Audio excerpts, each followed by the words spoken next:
Hi folks, John with the Wingman115 channel here for a Gauntlet review today on the much anticipated SwissArmyZippo Bushcrafter knife. Now this knife is designed by Nick over at SwissArmyZippo, and Brute Force Bladeworks makes it for him.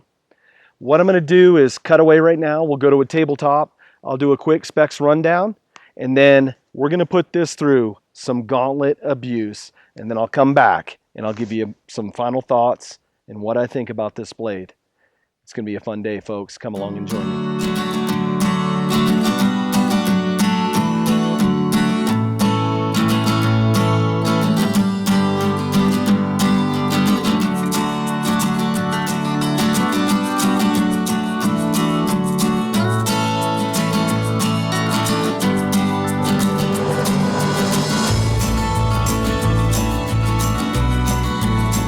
Start off doing a little batoning. Now, first thing I have to say about this is that this is a 1095 3/16 of an inch thick piece of steel. Now, it also comes in 01 tool steel, from what I hear.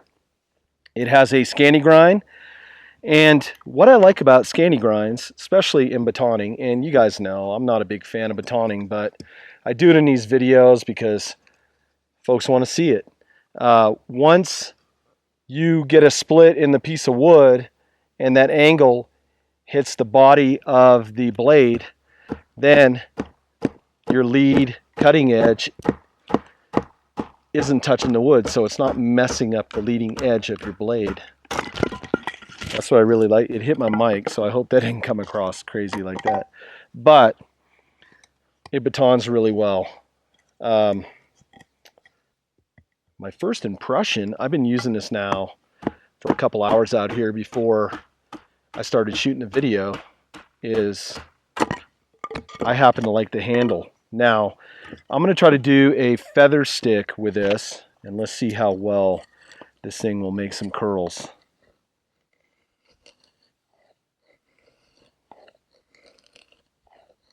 Now, the only thing that I did to this knife when I got it from Cutlery Lover was I just stropped it, and I do that with all the knives that come in. I just hit them on the strop real quick, clean up any burrs.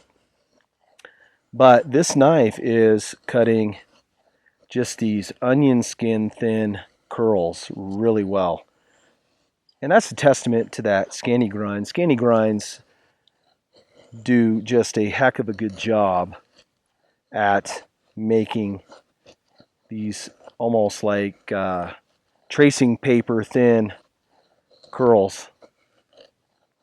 And you know, I always say that your knife is your tool, and you have to use your tool to learn the ins and outs of that blade. I mean, just my initial impressions of just using this after a couple hours is I like the feel of it already. And this knife is going to travel through the Gauntlet, folks. So it's going to get some work done to it. Now, I don't claim to be a bushcrafter by any means. I do practice some of the techniques and skills to try to be a better outdoorsman. And there's folks on the Gauntlet that will test this in a bushcraft capacity. I wanted to get this out in front of you today, show it to you, and then send it on down the line to the next person, and so you can make a good, unbiased opinion before you pull the trigger and purchase a blade. Now, as far as chopping goes, we'll see how that works.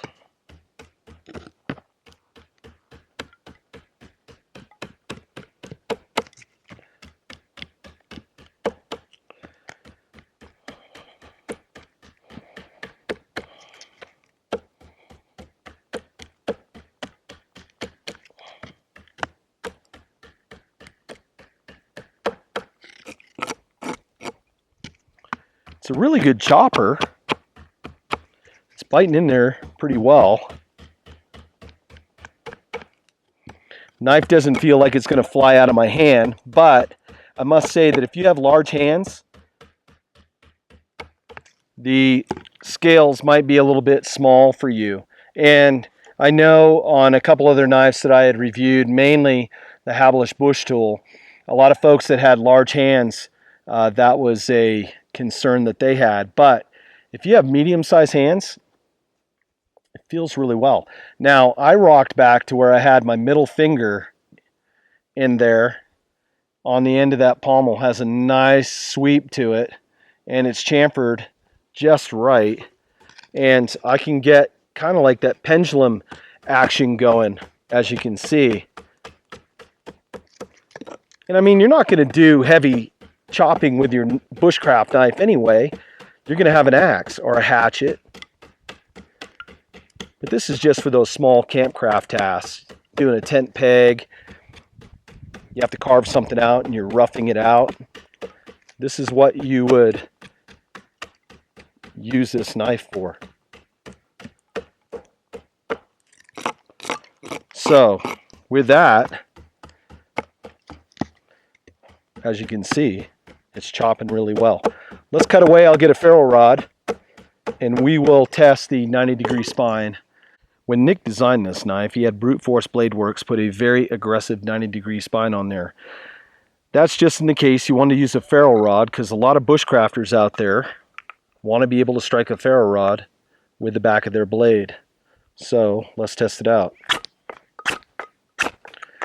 I'm not going to try to light a fire out here because there's fire restrictions in the forest, but it's making it rain really well. And as you can see on that ferro rod, the blade is doing its job. So it passed the ferro rod test.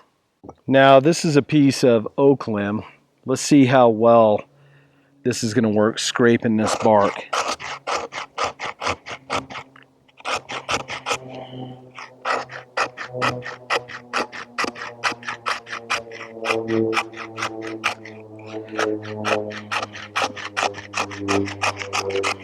Making quick work of this.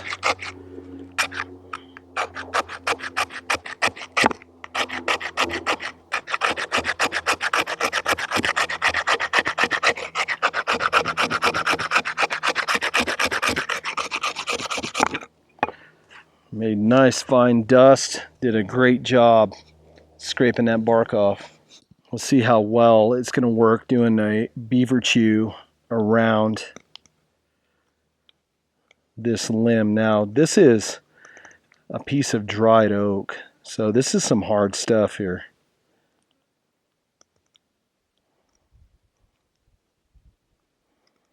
But here's why I like that Scandi Grind. It just slices right in there really well.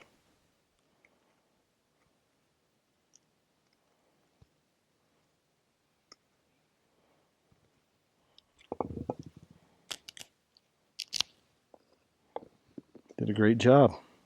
A big part of the knife is the handle and the scales. And I want to make sure that if I'm going to comment on a blade, that the knife is going to be ergonomically sound for folks, that a majority of the general public would be able to use this blade without any problems. And I've been carving on this piece of wood now for probably about an hour, and my hand feels really well.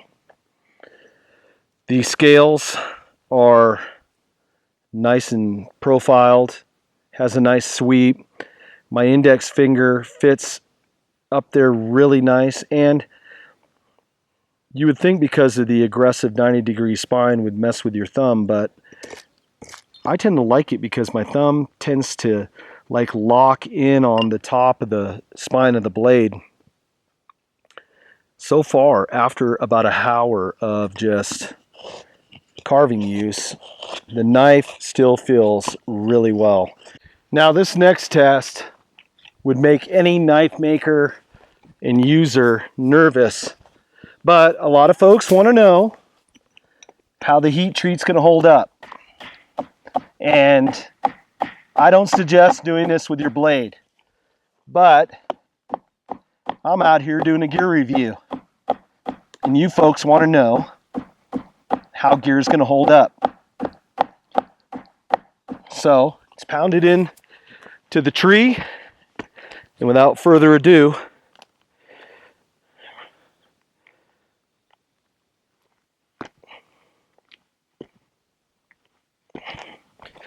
all right, and that was weighing 195 pounds.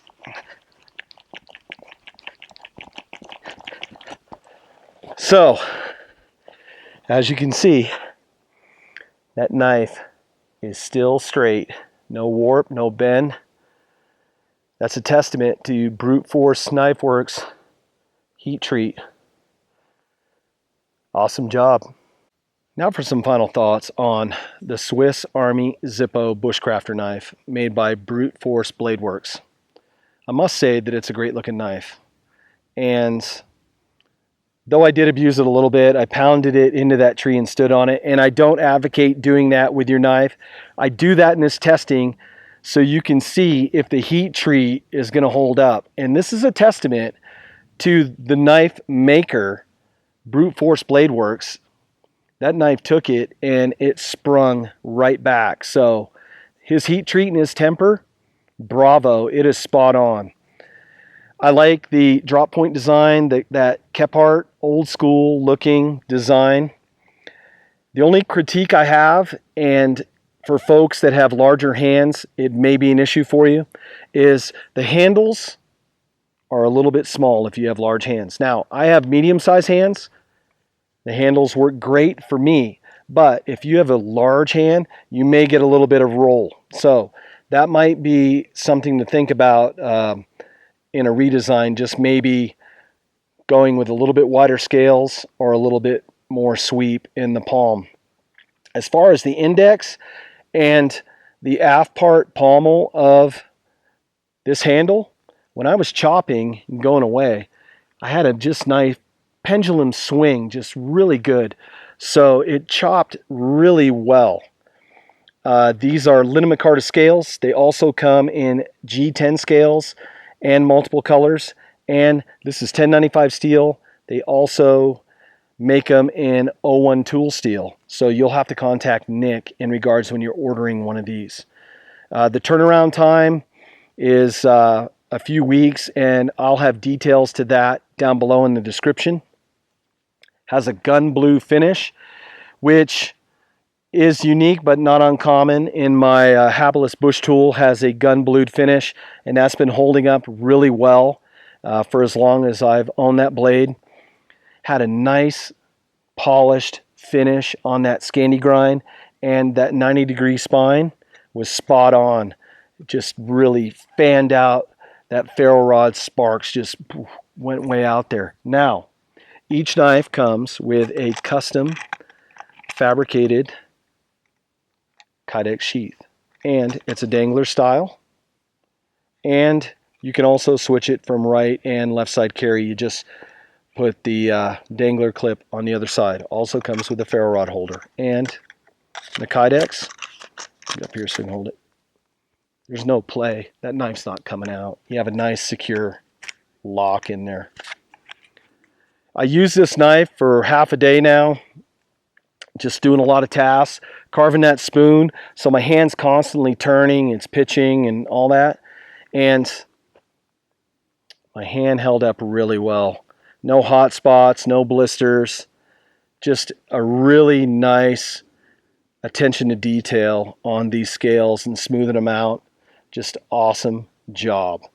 So now you're probably wondering, how are you going to rate this? Well, in the Gauntlet, we either rate it Gauntlet approved or Gauntlet not approved. And this one, I'm going to give a thumbs up. It is Gauntlet approved. For what it's designed for, bushcraft tasks, it's going to do that all day, every day, and maybe even twice on Sunday. So Nick, great job with the Bushcrafter knife. This knife is going to be sent to the next person in line, so look for that. You can follow this knife along on its journey, and you can do that by visiting thegauntlet.tv. I'll leave the information on how to order this knife in the description below. You do that by emailing Nick, and I'll put his email address right here on the screen, and I'll leave a link below so it'll make it nice and easy. These knives retail for around 160 bucks, but for a custom fabricated knife, and you know it's going to take the abuse. 160 bucks isn't bad, folks. Folks, this is John with the Wingman115 channel. This has been a Gauntlet review. I thank you so much for watching, and I will see you on the next video. Take care, folks.